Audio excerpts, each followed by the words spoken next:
नाजरीन, इंसान कभी कभार इस कदर दरिंदगी का मुजाहिरा करता है कि इंसानियत शर्मा जाती है और इंसान होने पर भी शर्म महसूस होती है। इस वक्त कोलकाता में एक ऐसा वाकया रोनमा हुआ है जिसने इंसानियत को झंझोड़ कर रख दिया है और ना सिर्फ हिंदुस्तान बल्कि हर तरफ इंसान ये सोचने पर मजबूर हो गया है कि इंसान इस कदर जालिम, बेड़िया और दरिंदा कैसे हो सकता है। कोलकाता में एक नौजवान लड़की जो मुसलसल 36 घंटे ड्यूटी के बाद सोने के लिए जाती है, वो भी अपने मेडिकल कॉलेज के सेमिनार हॉल में। तो वो सोने के लिए तो इस गर्ज से जाती है कि कहीं 36 घंटे की मुसलसल ड्यूटी के बाद उसे आराम मिलेगा, उसका जिस्म रिलैक्स होगा, उसके जिस्म को कहीं ना कहीं सुकून मिलेगा और फिर वो सोकर उठने के बाद इस काबिल होगी कि दोबारा 36 या 72 घंटे ड्यूटी कर सके।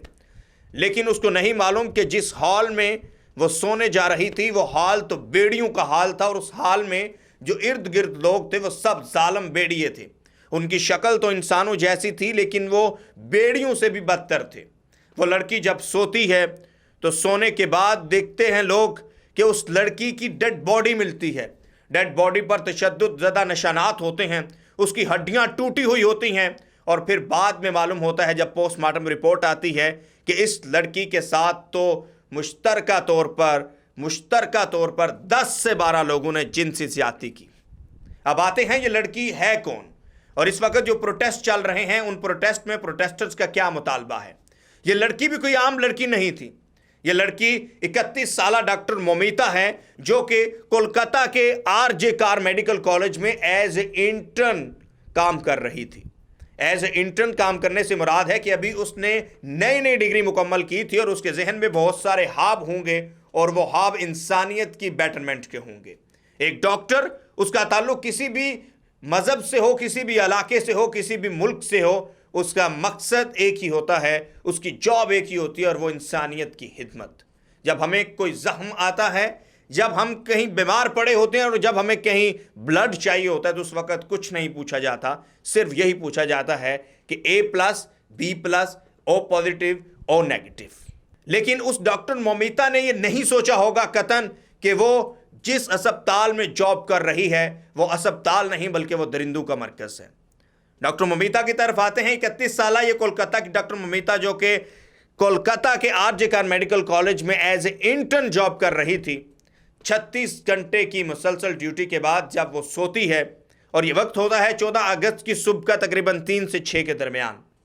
वो सोती तो हाल में इस कॉन्फिडेंस से होगी कि वहाँ पर बाकी सारे लोग इंसान होंगे, लेकिन सुबह उसका जिस्म तशद्दुद ज़दा होता है, जिस्म पर तशद्दुद के निशानात होते हैं और फिर जब पोस्टमार्टम रिपोर्ट आती है तो उस पोस्टमार्टम रिपोर्ट में पता चलता है कि 10 से 12 दरिंदों ने जिनसी ज़्यादती की और जिनसी ज़्यादती के बाद इस कदर जिनसी ज़्यादती की कि उसकी जान चली गई।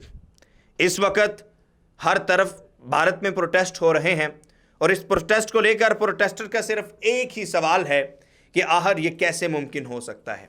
आखिर एक मेडिकल कॉलेज के हाल के अंदर कैसे हो सकता है कि कोई इस तरह दरिंदगी का मुजाहरा करे। यकीनन इसकी कोई पॉलिटिकल कहीं ना कहीं कनेक्शंस होंगे।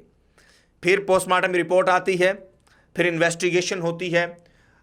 इन्वेस्टिगेशन में बहुत सारे सवालात उठते हैं। जब इन्वेस्टिगेशन होती है तो मालूम होता है कि वहाँ पर जिस जगह पर वो लड़की सोई थी वहाँ पर कोई भी CCTV कैमरा नहीं है। यानी ये हालत है कोलकाता के एक ऐसे मेडिकल कॉलेज की जिसका एक बड़ा नाम है कि उसके सेमिनार हॉल में CCTV जैसा कैमरा था ही नहीं।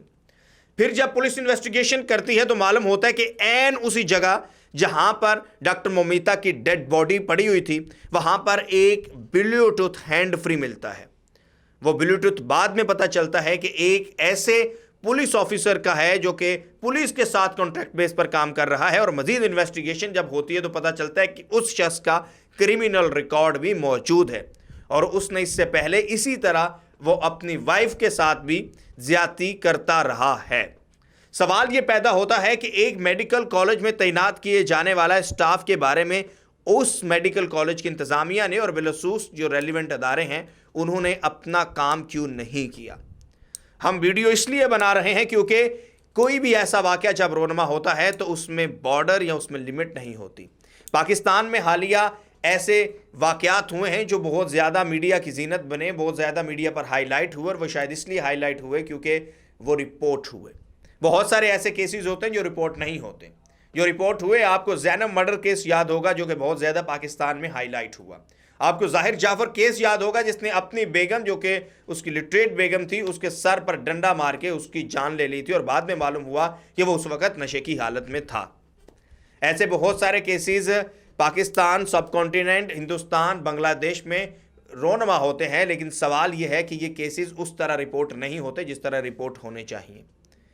जब ऐसे केसेस रोनमा हो रहे होते हैं तो फिर आप सोचिए कि फिर हम और आप कहां खड़े हैं। आज डॉक्टर ममिता निशाना बन रही है तो कल कोई और भी बन सकता है, कल हम भी बन सकते हैं, कल आप भी बन सकते हैं। ज्यादती जिसके साथ भी हो वो काबिल मुज़म्मत होती है। मजीद इस केस को लेकर भारत क्या कर रहा है और मजीद प्रोटेस्टर्स जो हैं वो इस केस को लेकर किस कदर संजीदगी का मुजाहरा करते हैं, ये तो आइंदा आने वाले चंद दिनों में ही पता चलेगा। लेकिन अब तक की ये मालूमात थी और अब तक की यही तफसीलात थी कि डॉक्टर ममिता के मर्डर को लेकर इस वक्त हिंदुस्तान में एक हलचल मची हुई है, और हिंदुस्तान में जो प्रोटेस्टर्स हैं, जो नर्सिंग स्टाफ है, जो मेडिकल डॉक्टर्स हैं, वो सब के सब रोड्स के ऊपर हैं और वो डॉक्टर ममिता के इंसाफ के लिए दुहाइयाँ दे रहे हैं। सवाल ये है कि डॉक्टर ममिता को इंसाफ मिलता है या नहीं, और डॉक्टर ममिता के बाद क्या कोई ऐसी कानून साजी होती है या नहीं, ताकि आइंदा कोई ऐसा वाक़या रोनमा ना हो। और डॉक्टर ममिता के इस केस को लेकर दूसरे ममालिक और दूसरी कम्युनिटीज़ क्या लेती हैं। ऐसे वाक़यात का होना इंसानियत के लिए शर्मनाक है, और ऐसे वाक़यात की रोकथाम के लिए इक़दामात उठाना ये इंसानी फरीज़ा है। उम्मीद करते हैं कि इस पर हिंदुस्तान की सरकार हो या पाकिस्तान में जब ऐसे वाक़यात होते हैं तो पाकिस्तान की सरकार को वो कुछ ना कुछ ऐसा अमली तौर पर करेगी ताकि आइंदा आने वाले दिनों में कोई ऐसा वाक़या रोनमा ना हो और इंसान भी अपने इंसान पर शर्माने की बजाय फ़ख्र महसूस कर सके। अपने मेज़बान जो मंशा को इजाज़त दीजिए।